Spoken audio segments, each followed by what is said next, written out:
بسم اللہ الرحمن الرحیم۔ السلام علیکم۔ ہمارا لاسٹ ٹاپک تھا عقیدہ آخرت کے انسانی زندگی پر اثرات، اور یہ ہمارے فرسٹ چیپٹر کا لاسٹ ٹاپک تھا، اور آج ہمارا سیکنڈ چیپٹر ہے اسلامی تشخص ارکان اسلام۔ ارکان اسلام کتنے ہیں؟ 5: کلمہ شہادت، نماز، روزہ، زکوٰۃ، حج۔ اس چیپٹر میں ہم جو ہیں مین کانٹینٹ جو ہیں وہ ارکان اسلام ہیں، اللہ تعالیٰ اور نبی کریم صلی اللہ علیہ وسلم کی محبت اور اطاعت، حقوق العباد، معاشرتی ذمہ داریاں، یہ مین ٹاپک ہیں، اس پہ ڈسکشن کی گئی ہے۔ ارکان اسلام جو ہے اس کا مطلب مین پوائنٹ اس میں آتا ہے۔ ارکان اسلام کتنے ہیں؟ 5: کلمہ شہادت، نماز، روزہ، زکوٰۃ، حج۔ اس کو ایکسپلین کرنے سے پہلے میں آپ کو ان کے ڈفرینس کے بارے میں بتانا چاہوں گی۔ عقائد اور ارکان میں کیا فرق ہے؟ عقائد جو ہم نے فرسٹ چیپٹر میں بنیادی عقائد جو مین جو ہمارے بیسک جسے ہم کہتے ہیں بلیفس کہتے ہیں آف اسلام، اس کے متعلق پڑھا تھا، اور یہ پلر آف اسلام اس میں کیا ڈفرینس ہے۔ عقیدہ کہتے ہیں، لفظ عقیدہ عقد سے نکلا ہے، باندھی ہوئی چیز، گھیرا لگائی ہوئی چیز، ٹھیک ہے۔ انسان کے اٹل اور پختہ نظریات کا نام کیا ہے؟ عقیدہ ہے، عقائد ہے۔ انسان کے دل و دماغ پر حکمرانی کون کرتے ہیں؟ عقائد کرتے ہیں، عقیدہ۔ اور عقیدے کے عقائد کتنے ہیں؟ 5 ہیں۔ کون کون سے ہیں؟ توحید، رسالت، ملائکہ، آسمانی کتابیں اور آخرت ہے۔ یہ 5 عقائد ہیں۔ ارکان اسلام 5 کون سے ہیں؟ کلمہ شہادت، نماز، روزہ، زکوٰۃ، حج۔ اب ان دونوں میں کیا ڈفرینس ہے؟ ان دونوں میں ڈفرینس یہ ہے کہ عقائد میں کسی بھی چیز پہ ہم مطلب یہ کہہ دیں کہ عقائد میں ہم نے ذرا سا بھی رد و بدل کیا تو ہمارا جو ہے ہم دائرہ اسلام سے خارج ہو جاتے ہیں۔ جب کوئی شخص عقائد میں سے کسی بھی عقیدے میں رد و بدل کرتا ہے، من گڑت بات نکالتا ہے یا کسی عقیدے کا انکار کرتا ہے تو وہ دائرہ اسلام سے خارج ہو جاتا ہے۔ جبکہ ارکان اسلام میں اگر کوئی شخص عمل کرنے میں کوتاہی کرتا ہے، سستی کرتا ہے تو وہ دائرہ اسلام سے خارج نہیں ہوتا ہے، ٹھیک ہے۔ یہ ڈیفینیشن اس کی ہے۔ اب میں اس ایگزامپل آپ کو بتاتی ہوں سمپل ورڈز میں، کہ جیسے کوئی شخص یہ کہتا ہے کہ میں توحید پر تو ایمان لاتا ہوں، میں رسالت پہ تو ایمان لے کے آ رہا ہوں، میں ملائکہ کو نہیں مانتا، مطلب اللہ تعالیٰ کی مخلوق ہے جو ملائکہ نوری مخلوق ہے، میں اس پہ ایمان نہیں لے کے آتا، فرشتے کیا ہیں میں نہیں مانتا، تو وہ کیا ہے؟ دائرہ اسلام سے بغیر کسی فتوے کے ہم کہہ سکتے ہیں دائرہ اسلام سے خارج ہو گیا ہے، ٹھیک ہے۔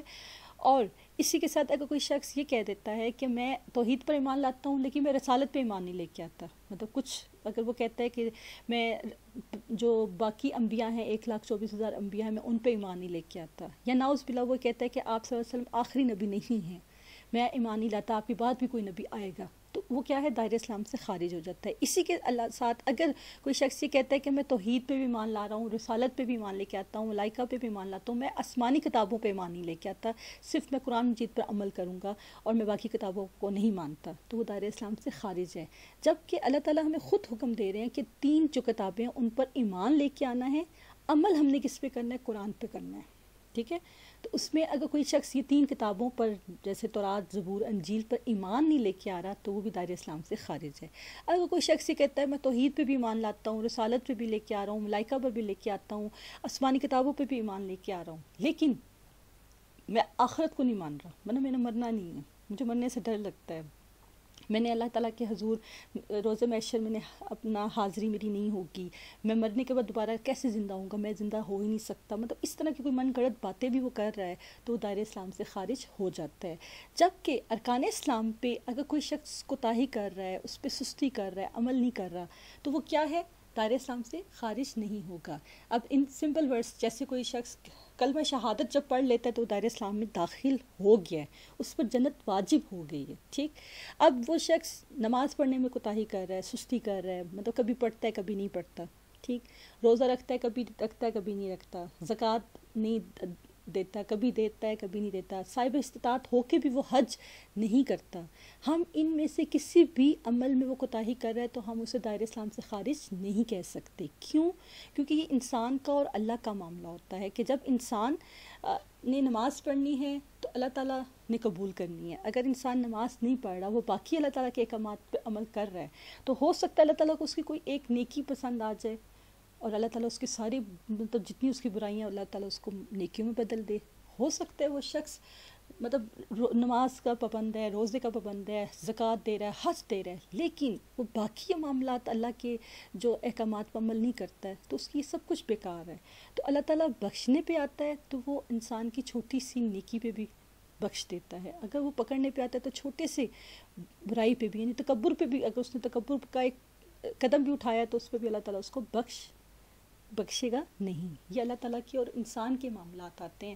یعنی آج ہم اس چیز کو کلیئرفائی کر لیں کہ کسی کی نماز، روزہ، زکوٰۃ کے اوپر ہم یہ نہیں کہہ سکتے کہ یہ شخص بخشا ہوا ہے، وہ اللہ کا اور اس انسان کا معاملہ ہے، ٹھیک ہے۔ اب آپ کو عقائد اور ارکان اسلام میں فرق سمجھ آ گئی ہے کہ عقائد میں کوئی بھی رد و بدل کرے گا تو وہ دائرہ اسلام سے خارج ہو جاتا ہے، اور ارکان اسلام میں کوئی عمل نہیں کرتا تو وہ دائرہ اسلام سے خارج نہیں ہوتا ہے، سمپل ورڈز میں، ٹھیک ہے۔ اور اس کا سب سے پہلا جو ہمارا آج کا ٹاپک ہوگا وہ ارکان اسلام میں ہے، مطلب ارکان اسلام کا جو پہلا ٹاپک ہے وہ کیا ہے؟ کلمہ شہادت۔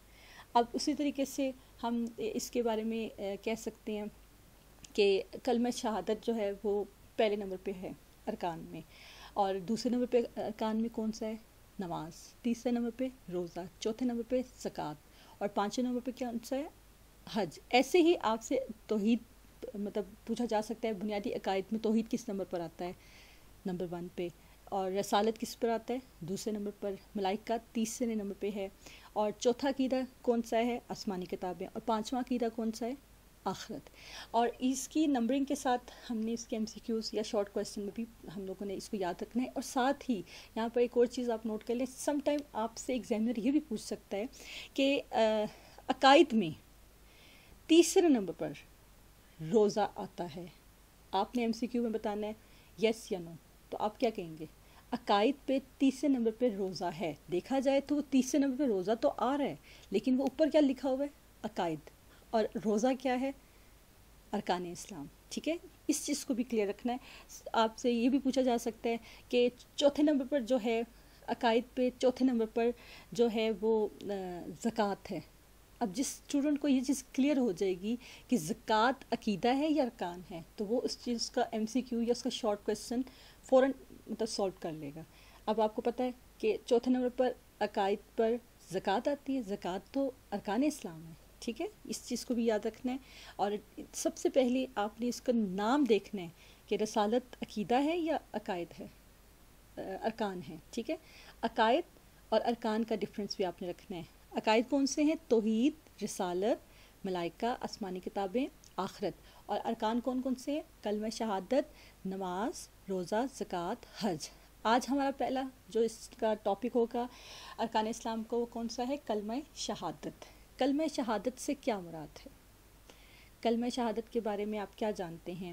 ارکان اسلام سے کیا مراد ہے؟ کلمہ طیبہ یا کلمہ شہادت کی اہمیت بیان کریں۔ اس طرح کا ہمیں کویسچن لانگ آ سکتا ہے، اور اس میں بھی ہم ایسے ہی اپنا پہلے اس کو ایکسپلین کریں گے، اس کے بعد اس کے شارٹ کویسچن اور MCQs کو نوٹ ڈاؤن کریں گے۔ ارکان اسلام سے مراد ہے دین کی وہ بنیادی اصول و عوامل ہیں جن پر اسلام کی عمارت قائم ہوتی ہے۔ ارکان اسلام سے کیا مراد ہے؟ کہ دین کے وہ بنیادی اصول اور اعمال جن پر جو ہے اسلام کی عمارت قائم ہوتی ہے۔ ارکان جمع ہے رکن کی، رکن کہتے ہیں، رکن کے معنی کیا ہے؟ ستون کے، یعنی پلر آف اسلام کتنے ہیں؟ 5 ہیں۔ کون کون سے؟ کلمہ شہادت، نماز، روزہ، زکوٰۃ، حج۔ اس کو اوپر ہم عمل کرتے ہیں تو ہماری جو اسلام کی عمارت ہے وہ قائم ہوتی ہے۔ وہ بنیادی احکامات جو فرائض کا درجہ رکھتے ہیں اور ان کی حیثیت عمارت کے ستونوں سی ہے، اگر ان میں سے کسی ایک ستون کو نظر انداز کر دیا جائے تو دین کی عمارت قائم نہیں رہ سکتی ہے۔ ان ارکان کے ستون ہونے کا مطلب یہ ہے کہ جس طرح کسی عمارت کے ستون کو بنا لینے سے پہلے آپ مزید کوئی تعمیر نہیں کرتے، ٹھیک اسی طرح ان اعمال و فرائض کو انجام دیے بغیر دین کی دوسری تعلیمات پر عمل نہیں کیا جا سکتا، اور اگر کوئی عمل کیا جائے گا تو وہ دراصل عمل کا صرف نام ہوگا، حقیقت میں عمل نہ ہوگا۔ اگر یہ عمل ٹھیک طور پر انجام پائے جائیں تو باقی اعمال کی جو انجام پانا ہوتا ہے وہ کیا ہے؟ آسان ہو جاتا ہے۔ اور اگر ان اعمال کے اوپر ہم عمل نہیں کرتے ہیں، مطلب ان ارکان پہ ہم عمل نہیں کرتے تو ہمارے لیے کیا ہے؟ مشکل ہو جاتی ہے۔ جیسے کہ آپ صلی اللہ علیہ وسلم کی حدیث گرامی ہیں، صحیح بخاری مسلم میں ہے، بنی الاسلام علی خمس شہادات ان لا الہ الا اللہ وان محمدًا عبدہ ورسولہ واقیموا الصلاۃ وآتوا الزکوٰۃ والحج وصوم رمضان۔ ترجمہ: اسلام کی عمارت 5 ستونوں پر اٹھائی گئی ہے، اس بات کی شہادت کہ اللہ کے سوا کوئی معبود نہیں، اور یہ کہ محمد صلی اللہ علیہ وسلم اللہ کے بندے اور اس کے آخری رسول ہیں، اور نماز قائم کرنا اور زکوٰۃ دینا اور حج کرنا اور رمضان کے روزے رکھنا۔ مطلب یہ حدیث سے بھی ثابت ہے کہ اسلام کی جو عمارت ہے 5 ستونوں پر اٹھائی گئی ہے۔ کون کون سے؟ کلمہ شہادت یعنی اللہ پر، اللہ کے رسول پر ایمان لانا، اللہ کے رسول کو آخری رسول ماننا، یہ آپ کے بعد کوئی نبی بھی نہیں آئے گا، اور نماز پڑھنا، زکوٰۃ دینا، حج کرنا اور رمضان کے روزے رکھنا۔ کلمہ شہادت جو ہے اس کا جو مطلب ہم جو نماز میں پڑھتے ہیں وہ تو ایک ہماری شہادت ہے، جو ہم اشہد لا الہ الا اللہ و اشہد ان محمدًا عبدہ ورسولہ پڑھتے ہیں۔ اب کلمہ شہادت تھوڑا ڈیفرنٹ ہے۔ یہاں پہ میں ایک چیز آپ کو کلیئر کر دوں اسٹوڈنٹس، آپ لوگوں میں سے جس اسٹوڈنٹ کو ابھی تک کلمے نہیں یاد ہیں تو پلیز اپنے کلمہ جو یاد کرنے کی کوشش کریں، اپنے پاس فوٹو کاپی کروا لیں 6 کلموں کی، اور ایسی جگہ پہ رکھیں جہاں سے آپ گزرتے ہوئے اس کو ڈیلی ایک ایک کلمہ کر کے آپ نے پڑھنا ہے، اور آپ لوگوں کو پھر ابھی بھی مطلب آپ یاد کر سکتے ہیں، ابھی آپ ینگ ٹین ایج میں ہیں اور انشاءاللہ آپ لوگوں کو یاد کرنے میں مشکل نہیں ہوگی، لیکن مزید جیسے آپ بڑے ہوں گے آپ لوگوں کے لیے مشکل ہو جاتا ہے، ٹھیک ہے۔ یہ کلمے 6 کلمے جو ہیں اصل میں آپ اسے یہ دیکھو کہ آپ کو یہ یاد ہوں گے، آپ کو جب آپ پڑھو گے تو آپ اپنی عقائد کو مطلب ہم ریپیٹ کر رہے ہوتے ہیں کہ میں گواہی دیتا ہوں کہ اللہ کے سوا کوئی عبادت کے لائق نہیں۔ اسی طریقے سے ہم تیسرا کلمہ پڑھتے ہیں، چوتھا پڑھتے ہیں، 5ویں میں ہم استغفار پڑھتے ہیں، تو یہ ہم لوگ خود اس چیز کو دوبارہ ریپیٹ کرتے ہیں، اقرار کر رہے ہوتے ہیں، تو اپنے کلمہ جو ہے وہ اپنے کلمے یاد کرنے ہیں، ٹھیک ہے۔ دوسرا کلمہ کون سا ہے؟ کلمہ شہادت۔ کلمہ شہادت کون سا ہے؟ اشہد ان لا الہ الا اللہ وحدہ لا شریک لہ واشہد ان محمدًا عبدہ ورسولہ۔ جیسے دوسرا کلمہ شہادت میں نے گواہی دینا، ہم پڑھتے ہیں نا بچپن سے ہمیں ایک چیز سکھائی گئی ہے، تو اس کو ہم کیا کہ کلمہ شہادت کون سا ہے؟ اس کا اگر آپ کو مطلب عربی لکھنی آنی چاہیے، جیسے پہلے کلمے کو بھی آپ نے عربی میں لکھنا پریکٹس کرنی ہے، سم ٹائم یہ کویسچن پیپر میں آ جاتا ہے، ٹھیک ہے۔ آپ نے پہلے کلمے کو عربی کے ساتھ لکھنا سیکھنا ہے، وی آر مسلم، ویسے بھی ہمیں لکھنا آنا چاہیے، اور دوسرا کلمہ بھی پریکٹس کرنی ہے آپ نے۔ دوسرا کلمہ کا ترجمہ ہے کہ میں گواہی دیتا ہوں کہ اللہ کے سوا کوئی معبود نہیں اور وہ یکتا ہے، اس کا کوئی شریک نہیں، اور میں اس بات کی بھی گواہی دیتا ہوں کہ محمد صلی اللہ علیہ وسلم اس کے بندے اور اس کے آخری رسول ہیں۔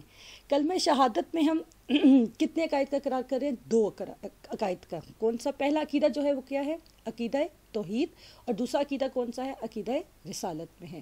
کلمہ شہادت کی اہمیت، یہی وہ کلمہ ہے جسے پڑھ کر انسان دائرہ اسلام میں داخل ہوتا ہے۔ ان الفاظ کو زبان سے ادا کرتے ہی آدمی کچھ سے کچھ ہو جاتا ہے۔ پہلے کافر تھا اب مسلمان ہو گیا، پہلے ناپاک تھا اب پاک ہو گیا، پہلے خدا کے غضب کا مستحق تھا اب اس کا پیارا ہو گیا، پہلے دوزخ جانے والا تھا اب جنت کا دروازہ اس کے لیے کھل گیا ہے۔ اب بات صرف اتنی پر ہی نہیں ختم ہوتی، اس کلمے کی وجہ سے آدمی اور آدمی میں بڑا فرق ہو جاتا ہے۔ جو اس کلمے کے پڑھنے والے ہیں وہ ایک امت ہوتے ہیں، اور جو اس کا انکار کرتے ہیں وہ دوسری امت ہو جاتے ہیں۔ باپ اگر کلمہ پڑھنے والا ہے اور بیٹا اس کا انکار کرتا ہے تو گویا باپ نہ رہا اور بیٹا نہ رہا۔ باپ کی جائیداد سے اس بیٹے کو ورثہ نہیں ملے گا۔ غیر شخص اگر کلمہ پڑھنے والا ہے اور اس کی بیٹی بیاہتن ہے اور وہ تو اس کی اولاد تو اس گھر سے ورثہ پائے گی، مگر یہ اپنی نسل کا بیٹا صرف اس وجہ سے کہ وہ کلمہ نہیں مانتا غیروں کا غیر بن جائے گا۔ اور گویا کلمہ ایسی چیز ہے جو غیروں کو ایک دوسرے سے ملا دیتی ہے اور وہ اپنوں کو ایک دوسرے سے کاٹ دیتی ہے، حتیٰ کہ اس کلمے کا زور اتنا ہے کہ خون اور رحم کے رشتے بھی اس کے مقابلے میں کچھ نہیں ہیں۔ اتنا بڑا فرق کیوں ہے؟ اب ذرا اس بات پر ہم غور کیجئے کہ اتنا بڑا فرق جو آدمی اور آدمی میں ہو جاتا ہے یہ آخر کیوں ہوتا ہے؟ کلمے میں کیا ہے؟ صرف چند حروف ہی تو ہیں، ان حروف کو ملا کر اگر منہ سے نکال دیا تو کیا کوئی جادو ہو جاتا ہے یا آدمی کا کایا پلٹ دیتا ہے؟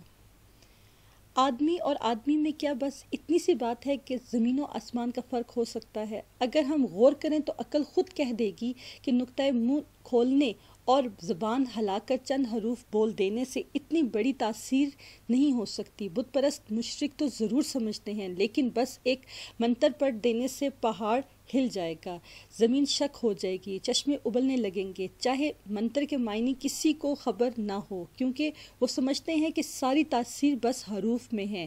وہ زبان سے وہ جادوئی کلمات جب منتر پڑھتے ہیں تو خود بخود بند دروازے کھلنا شروع ہو جاتے ہیں۔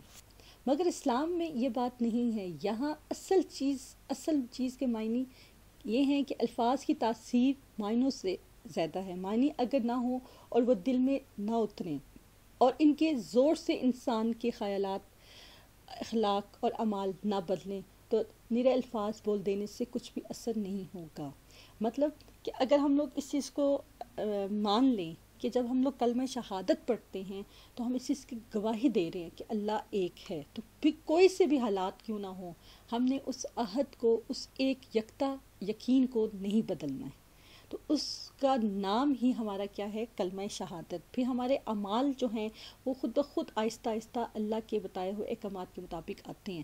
لیکن جب ہم اللہ کو ہی ایک نہیں مانتے ہیں، ہم اس کی گواہی نہیں دے رہے ہیں، تو باقی ہمارے اعمال کرنے کا کوئی فائدہ نہیں ہے۔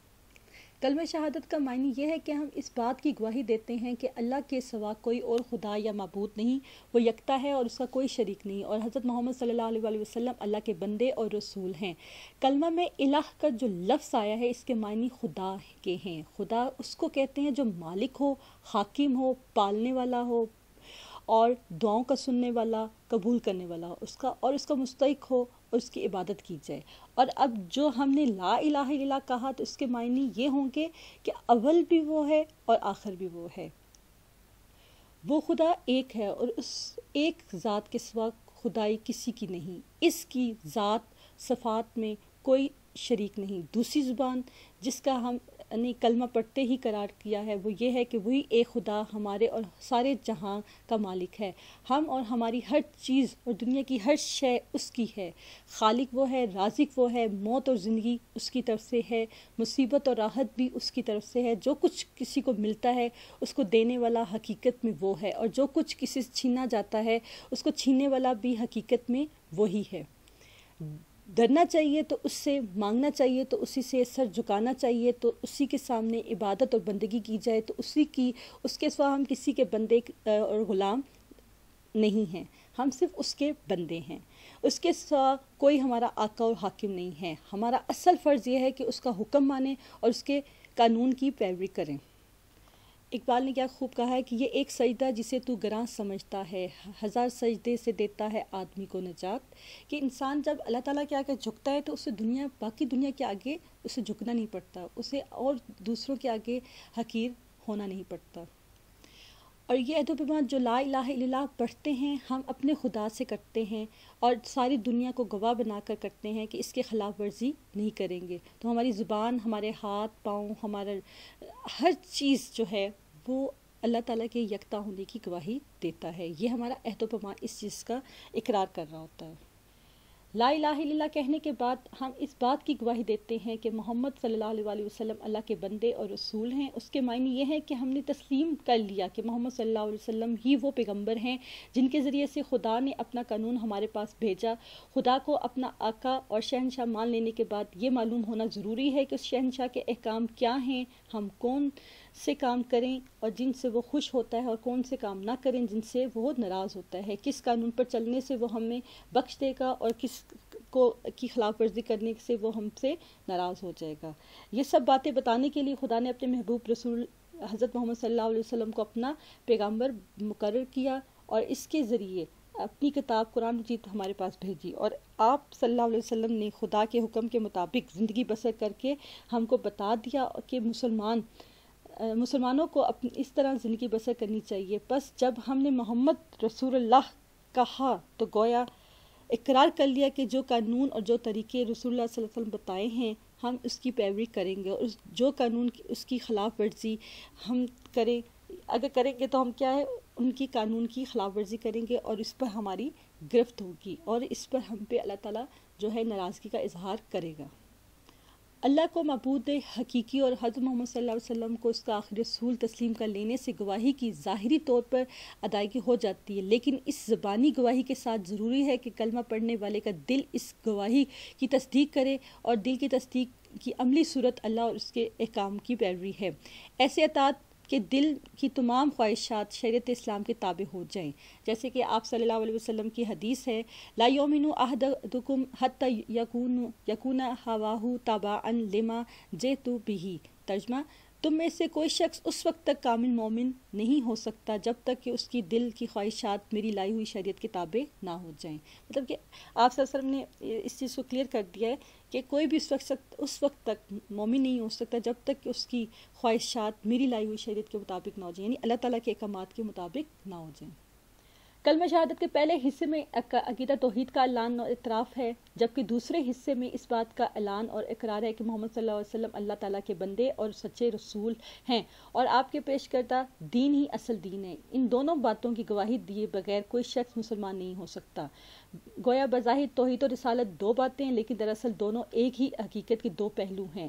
نہ اللہ تعالیٰ کو ماننے بغیر کوئی شخص رسول کو مان سکتا ہے، اور نہ رسول کو تسلیم کیے بغیر کوئی شخص اللہ کو پہچان سکتا ہے۔ چونکہ رسول پر ایمان لانے کے مفہوم میں آپ کی بتلائی ہوئی تعلیمات کو تسلیم کرنا مشکل ہے، اور اس بنا پر ایک کلمہ پڑھ لینے سے ذہنی انسانی کو کفر و شرک کے تمام تصورات سے نجات حاصل ہو جاتی ہے، اور وہ خاص بندگی کے جذبے سے سرشار ہو جاتا ہے۔ بہترین ذکر کسے کہا گیا ہے؟ لا الہ الا اللہ کو کہا گیا ہے کہ جب ہم کلمہ پڑھتے ہیں تو ہمارے لیے جو ہے وہ کیا ہے کہ تمام اعمال کے پلڑے میں اگر ہم لوگ تمام اعمال ڈال جاؤ اور ایک پلڑے پہ لا الہ الا اللہ ہو تو وہ اس کا وزن جو ہوگا وہ زیادہ بھاری ہوگا۔ تو کلمہ جو ہے وہ ہی جنت کی کنجی کہلاتی ہے۔ ایک حدیث نبی کے مطابق قیامت کے روز ایک شخص خدا کی بارگاہ میں پیش ہوگا، اس کے اعمال تولے جائیں گے تو اس کی برائیوں کا پلڑا بھاری ہوگا اور نیکیوں کا پلڑا ہلکا ہوگا۔ وہ شخص بہت پریشان ہوگا۔ اتنے میں اللہ تعالیٰ اپنی آستین سے کاغذ کا ایک ٹکڑا نکالے گا اور اسے نیکی کے پلڑے میں رکھ دے گا، جس کے باعث نیکیوں والا پلڑا جھک جائے گا اور برائیوں والا پلڑا جو ہوگا وہ اٹھ جائے گا۔ اس پہ وہ شخص بہت حیران ہوگا، یہ میری کون سی نیکی ہے؟ تو اللہ تعالیٰ فرمائے گا، یہ تمہارا وہ کلمہ طیبہ ہے جو تم نے فلاں وقت میں خلوص دل کے ساتھ پڑھا تھا، چنانچہ وہ شخص جنت میں داخل کر دیا جائے گا۔ اس سے کیا چیز ظاہر ہو رہی ہے کہ ہمیں اپنے عام روٹین میں بھی کلمے کا ورد رکھنا چاہیے۔ اور اسلامی تاریخ کا مطالعہ بتاتا ہے کہ جب مسلمانوں نے اپنے قول و عمل سے توحید و رسالت کی گواہی دی اور اپنے تمام انفرادی اور اجتماعی معاملات میں شریعت اسلامی کی پوری پیروی کی تو وہ انسانی عظمت کی انتہا بلندیوں پر جا پہنچے۔ لیکن جب یہ گواہی دلی تصدیق اور عملی اطاعت سے محروم ہو گئی تو ہم زوال کا شکار ہو گئے، انتہائی پستیوں میں جا گرے۔ رسول اللہ صلی اللہ علیہ وسلم نے اعلان نبوت کرتے ہوئے واضح طور پر فرمایا تھا، لوگوں اس کلمے کو اپنا لو تو عرب و عجم تمہارے ہوں گے۔ اس سے کیا مراد ہے کہ جب ہم لوگ کلمہ طیبہ کا اقرار کرتے ہیں تو ہم لوگ جو ہے اللہ تعالیٰ کے احکامات پر عمل کرتے ہیں تو ہماری دنیا بھی سنور جاتی ہے اور آخرت بھی سنور جاتی ہے۔ جب ہم کلمے کا ہی اقرار نہیں کرتے ہیں، ہم اللہ تعالیٰ کو ایک نہیں مانتے ہیں، تو ہم اپنی اللہ تعالیٰ کے احکامات سے دوری اختیار کرتے ہیں، ہم اللہ تعالیٰ کے احکامات سے ناواقف ہو جاتے ہیں، ناشنا ہو جاتے ہیں، تو اس میں ہماری دنیا بھی برباد ہے اور ہماری آخرت بھی برباد ہے۔ جیسے کہا جاتا ہے کہ حدیث کا مفہوم بھی ہے کہ دلوں کا سکون کس سے ہے؟ اللہ کے ذکر سے ہے۔ جب ہم اللہ کا ذکر کرتے ہیں تو اس سے ہمارے دل کو سکون بھی ملتا ہے، اور جب ہم بار بار کلمہ شہادت پڑھیں گے، یہی کلمہ شہادت جو ہے پھر ہمیں دنیا میں بھی ہمارے لیے آسانیاں پیدا کرتا ہے اور آخرت میں پیدا کرتا ہے۔ کلمہ شہادت پڑھنے کا ایک اور فائدہ جو چیز آتی ہے، انسان جب اس چیز کا اقرار بار بار کرتا ہے تو اسے پھر یاد رہتا ہے کہ ہاں میں اللہ تعالیٰ کے بتائے ہوئے احکامات کے مطابق میں نے اپنی زندگی گزارنی ہے۔ وہ ڈیلی روٹین میں بھی اللہ تعالیٰ کے ہی احکامات کو فالو کرتا ہے، عام زندگی میں بھی اس نے اپنے دیکھتا ہے کہ مجھے اللہ تعالیٰ نے اس موقع پر کیا حکم دیا ہے، اور وہاں پہ وہ صاف دلی سے اللہ کی رضا کی خاطر اچھے کام کرتا ہے، لوگوں کو معاف کرتا ہے، برائیوں سے بچتا ہے۔ وہ کیوں؟ وہ صرف کلمے کی برکت سے۔ جی اب ہم اس کے شارٹ کویسچن کریں گے۔ اسلامی تشخص ارکان اسلام۔ ارکان اسلام سے کیا مراد ہے؟ دین کے وہ بنیادی اصول و اعمال ہیں جن پر اسلام کی عمارت قائم ہوتی ہے۔ ٹھیک ہے، ارکان اسلام یعنی دین کے وہ بنیادی اصول و اعمال ہیں جن پر اسلام کی پوری امانت قائم ہوتی ہے. اور ارکان جمع ہے رکن کی. رکن کے معنی کیا ہے؟ ستون کی ہیں، پلر. ٹھیک. اور ارکان اسلام کے متعلق حدیث کا ترجمہ لکھیں. عربک نہیں آتی ہے پیپر میں، آپ سے حدیث کا ترجمہ پوچھا جا سکتا ہے. ارکان اسلام کے متعلق حدیث لکھیں تو آپ نے لکھنا ہے کہ اسلام کی عمارت 5 ستونوں پر اٹھائی گئی ہے.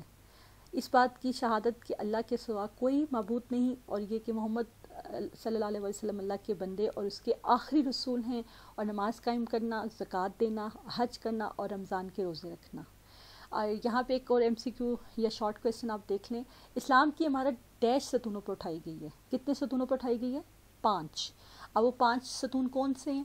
آپ نام لکھ سکتے ہیں. کون کون سے ہیں؟ کلمہ شہادت، نماز، روزہ، زکوٰۃ، حج. کلمہ شہادت سے کیا مراد ہے؟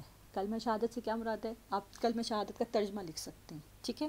آپ کلمہ شہادت کسے کہتے ہیں؟ کہ گواہی دینا کہ اللہ ایک ہے، اللہ کے سوا کوئی شریک نہیں، اور محمد اور اس بات کی گواہی دینا کہ محمد اللہ کے بندے اور اس کے آخری رسول ہیں. ٹھیک ہے. پہلے پیغمبر کون ہیں؟ حضرت محمد صلی اللہ علیہ وسلم جو ہیں وہ آخری رسول ہیں، اور پہلے پیغمبر جو ہیں وہ حضرت آدم علیہ السلام ہیں. ٹھیک ہے. کتنے پیغمبر تشریف لائے تھے؟ آپ کو عقیدہ رسالت میں نے بتایا تھا 1,24,000. ٹھیک ہے. رسول کتنے ہیں؟ 315 ہیں. اچھا، یہاں پہ ایک اور چیز آپ ایکسٹرا کویسچن اس میں نوٹ ڈاؤن کریں. کلمہ طیبہ کا ترجمہ لکھیں. کلمہ طیبہ عربک میں لکھنا آپ کو آنا چاہیے. یہاں پہ آپ نے پریکٹس کرنی ہے. کلمہ طیبہ اپنی بک کے اوپر بلکہ آپ لکھیں گے کہ جب آپ بک اوپن کریں گے تو آپ کو لکھا ہوا نظر آئے گا. اور پلیز اس کو دیکھ کے لکھ لیجیے گا. کلاس میں آپ کو مطلب لکھ کے بھی دکھاؤں گی، لیکن ابھی آپ نے کسی سے لکھوا لیں یا آپ یوٹیوب سے دیکھ کر اس کی عربک جو ہے آپ نے بغیر اعراب کی، ہمیشہ آپ نے عربک جو لکھنی ہے بغیر اعراب کی لکھنی ہے. اعراب کسے کہتے ہیں؟ زیر زبر پیش کو کہتے ہیں. آپ نے اعراب نہیں لگانے، صرف آپ نے عربک لکھنی ہے. لا الہ الا اللہ محمد الرسول اللہ. اور یہ دوسرا کلمہ بھی آپ نے ایک بار پریکٹس کرنی ہے، اپنی نوٹ بک پہ بھی نوٹ کرنا ہے. اور پہلا کلمہ جو ہے اس کا ترجمہ لکھیں. یہ کویسچن بھی آ سکتا ہے. اور اس میں ایک کویسچن اور بھی ہے، کلمہ طیبہ میں کتنے نقطے آتے ہیں، یعنی کتنے ڈاٹس ہیں، کتنے نقطے آتے ہیں؟ تو کلمہ طیبہ پہ کوئی بھی نقطہ نہیں ہے، بغیر نقطوں کے، مطلب بغیر ڈاٹس اس میں آتے ہیں. ٹھیک ہے. کلمہ شہادت کتنے حصے ہیں؟ کلمہ شہادت کے 2 حصے ہیں. کون کون سے ہیں؟ پہلا حصہ کلمہ شہادت کا پہلا حصہ کو ہم کون سا عقائد کہتے ہیں؟ عقیدہ توحید کہتے ہیں. اور کلمہ جو شہادت کے دوسرے حصے کو ہم کون سا کہتے ہیں؟ عقیدہ رسالت کہتے ہیں. ٹھیک ہے. کفر و شرک سے نجات سے کیا مراد ہے؟ کفر و شرک سے نجات سے کیا مراد ہے؟ کہ جب ہم انسان کلمہ پڑھتا ہے تو وہ اس چیز کی گواہی دیتا ہے کہ اللہ کے سوا کوئی عبادت کے لائق نہیں، اور محمد اللہ تعالیٰ کے آخری نبی اور رسول ہیں. ٹھیک ہے. اور اس میں کویسچن جو بھی اب دوبارہ ریپیٹ ہو رہا ہے اس پیراگراف میں کہ کلمہ شہادت میں ہم کتنے عقائد کا اقرار کرتے ہیں؟ 2 کا. کون کون سا؟ عقیدہ توحید اور عقیدہ رسالت. ٹھیک ہے. یعنی ان 2 باتوں کی گواہی دیے بغیر انسان مسلمان نہیں ہو سکتا. یعنی وہ 2 باتیں کون سی ہیں؟ کن 2 باتوں کی گواہی دیے بغیر انسان مسلمان نہیں ہو سکتا؟ وہ یہ ہے کہ بندہ گواہی دے کہ اللہ کے سوا کوئی عبادت کے لائق نہیں اور محمد اللہ کے رسول ہیں. یہ 2 باتیں جو ہیں، یعنی توحید اور رسالت، ان کی گواہی دیے بغیر کوئی بھی شخص مسلمان نہیں ہو سکتا. دائرہ اسلام میں جو ہے وہ انٹر ہی نہیں ہو سکتا. دائرہ اسلام میں داخل ہونے کے لیے کس چیز کا ضروری ہے؟ کلمہ شہادت، یعنی گواہی دینا ضروری ہے. یہ اللہ اور اس کے رسول پر ایمان لانے کا مفہوم کیا ہے؟ کہ اللہ تعالیٰ کے بتائے ہوئے تعلیمات پر عمل کرنا اور کلمہ پڑھ کے اپنے آپ کو کفر و شرک سے کے تمام تصورات سے پاک کرنا، اپنے آپ کو برائیوں سے نجات دلانا. حقیقی گواہی سے کیا مراد ہے؟ حقیقی گواہی سے کیا مراد ہے؟ کہ اللہ کو معبود اور محمد صلی اللہ علیہ وسلم کو اس کا آخری نبی تسلیم کرنا، ظاہری طور پر بھی اور باطنی طور پر بھی. ہم نے اس میں رد و بدل نہیں کرنا. زبانی گواہی کے ساتھ کیا چیز ضروری ہے؟ زبانی گواہی کے ساتھ یہ ضروری ہے کہ انسان دل سے بھی اس چیز کی تصدیق کرے کہ میں زبان سے تو اقرار کر رہی ہوں، بلکہ میں دل میں بھی اس چیز کو ایکسیپٹ کروں کہ اللہ ایک ہے، اللہ کے رسول آخری رسول ہیں، کسی بھی حالات میں اور کوئی نبی نہیں آئے گا. یعنی کوئی نبوت کا دعویٰ بھی کرتا ہے تو ہم کیا کہیں گے؟ وہ جھوٹ بول رہا ہے اور وہ دائرہ اسلام سے خارج ہو گیا. ٹھیک ہے. اب اس کی اطاعت جو ہے ہم نے اپنی خواہشات کو پیچھے کرنا اور اللہ تعالیٰ کی اطاعت، اللہ تعالیٰ کے احکامات کے اوپر عمل کرنا ہمارے لیے ضروری ہو جائے گا. اور لاسٹ میں آپ کی جو حدیث ہے اس کے متعلق کویسچن بھی ہو سکتا ہے کہ نبی کریم صلی اللہ علیہ وسلم نے اپنی شریعت کے بارے میں کیا فرمایا ہے. آپ صلی اللہ علیہ وسلم نے اپنی شریعت کے بارے میں کیا فرمایا کہ تم میں سے کوئی شخص اس وقت تک کامل مومن نہیں ہو سکتا جب تک کہ اس کے دل میں خواہشات میری لائی ہوئی شریعت کے تابع نہ ہو جائیں. یعنی اس میں کیا چیز نبی کریم صلی اللہ علیہ وسلم نے فرمایا کہ انسان کی اپنی جو جتنی بھی اس کی خواہشات ہیں وہ کس کے تابع ہونی چاہیے؟ اللہ تعالیٰ کے حکم کے تابع. اور اس میں ایک لاسٹ آپ کا چھوٹا پیراگراف ہے وہ یہاں پہ مینشن نہیں ہے. بک میں پیج نمبر 40 پہ فرسٹ پیراگراف بنتا ہے. انسانی عظمت کا ضامن عقیدہ کسے کہا جاتا ہے؟ انسانی عظمت کا ضامن عقیدہ توحید کو، عقیدہ رسالت کو کہا جاتا ہے. اس سے کیا مراد ہے کہ جب انسان اپنی گواہی دیتا ہے اپنی زبان سے، دل سے، تو کہ میں اللہ تعالیٰ کو ایک مانتا ہوں، اس کے رسول نبی صلی اللہ علیہ وسلم آخری رسول ہیں، تو کسی بھی حالات میں ہوگا تو وہ اپنے عقیدے سے نہیں ہٹے گا. اور جب وہ شریعت اسلامی پر پیروی کرتا ہے، احکام کو مانتا ہے، تو انسانی عظمت کی بلندیوں پر جا پہنچتا ہے. اور وہی گواہی جو دلی تصدیق، جو عملی اطاعت جو کرتا ہے، تو اس سے اس کو فائدہ ہوتا ہے، وہ عظمت کی بلندیوں پر جا پہنچتا ہے. اور اگر وہ نہیں اس چیز پر عمل کرتا تو وہ پھر کیا ہے، تمام عزت و عظمت جو ہے اس کی وہ خاک میں مل جاتی ہے. جی یہ آپ کا آج کا ٹاپک تھا. ارکان اسلام کتنے ہیں؟ 5. کون کون سے؟ کلمہ شہادت، نماز، روزہ، زکوٰۃ، حج. کلمہ شہادت کا ترجمہ آپ کو آنا چاہیے. کلمہ شہادت سے کیا مراد ہے، اور کلمہ شہادت پہ ہم کتنے عقائد کا اقرار کرتے ہیں.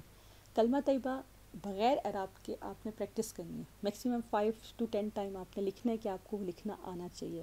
اگر آپ نے اس سے پہلے لکھا ہے بہت اچھی بات ہے، آپ کو آتا ہے. اگر نہیں آتا تو کوئی ایشو نہیں ہے. کہ اسلام میں یہ نہیں قید ہے کہ میں اتنی بڑی ہو کے میں کلمہ لکھوں گی. مطلب ہم لوگ سوچتے ہیں میں اتنا بڑا ہو کے میں اب سیکھوں. نہیں، اسلام میں ہے ماں کی گود سے لے کر لحد تک، یعنی قبر تک ہم نے علم حاصل کرنا ہے. اب وہ علم آپ کسی بھی طرح سے آپ حاصل کر سکتے ہو. آپ چھوٹے بچے سے بھی سیکھ سکتے ہیں، آپ بڑوں سے بھی سیکھ سکتے ہیں. آپ مطلب راہ چلتے سے کسی سے امپریس ہوتے ہیں، وہ اچھا کام کر رہا ہے اسلام کے متعلق، مطلب اس سے ریلیٹڈ کام کر رہا ہے، آپ اسے سیکھ سکتے ہیں. آپ نے اس میں یہ نہیں دیکھنا کہ اس کی رنگ کیا ہے، اس کا سٹیٹس کیا ہے. مطلب آج کل جیسے ہم کہتے ہیں جی یہ میری میڈ ہے، وہ یہ کام کری، میں یہ کام نہیں کر سکتی. نہیں، وہ اللہ تعالیٰ کے ہاں کتنا اس کا رتبہ ہے وہ اللہ جانتا ہے، وہ ہم نہیں جانتے.